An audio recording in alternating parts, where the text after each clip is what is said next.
Maintenant, il est temps d'aborder le sujet qui fâche, car Evil Dead Rise étant une production moderne, vous vous doutez bien de ce que ça implique. L'exposition des personnages dans un appartement qui rappelle un squat ressemble à une descente au milieu d'un carnaval, avec sa famille exotique dysfonctionnelle et ses enfants non-genrés issus du wokisme le plus décomplexé. On va encore m'accuser de semer la panique, de complexer la jeunesse et de démoraliser la police. Pour commencer, on nous présente Ellie, interprétée par Alyssa Sutherland, une sorte de tatoueuse bricoleuse bohème, mère célibataire un peu dépassée d'une famille de 3 enfants, dont les 2 plus âgés ont manifestement un problème d'identité assez marqué. La fille Bridget, jouée par Gabrielle Eccles, arbore le look typique de la lesbienne camionneuse avec sa coupe à la garçonne et sa chemise informe. Qui a dit mocheté?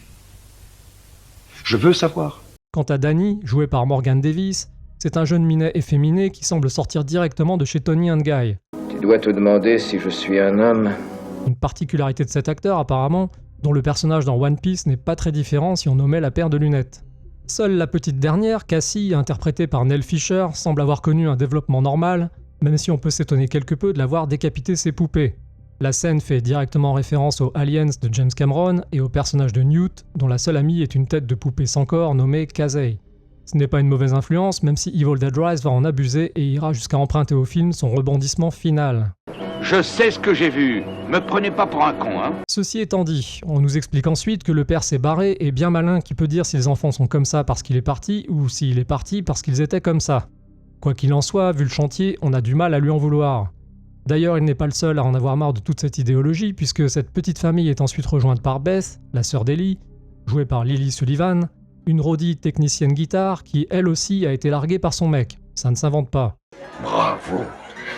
Wokisme oblige, on n'a désormais plus le droit de rigoler de rien. Fini la poilade, la moindre parole devient une micro-agression et tout le monde pique sa crise pour un oui ou pour un non, comme quand le malheureux Danny, qui est pourtant censé faire partie du club, plaisante avec sa tante Bess en sous-entendant qu'elle aurait pu manger de la cervelle de singe et boire du sang de serpent à Bangkok. C'est amusant justement parce que c'est idiot, mais il sera immédiatement repris par son andouille de sœur qui l'accusera d'appropriation culturelle. C'est la moindre des choses. Toujours par idéologie, le film va évidemment nous survendre Bess et la transformer en as de l'électronique capable de souder une batterie portative sous la pression en moins de 2 minutes.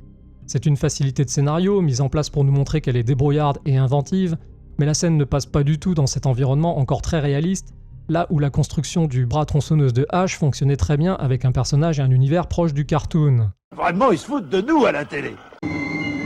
J'aimerais tellement m'abonner à Cinéblast. Ouais, abonne-toi. C'est super.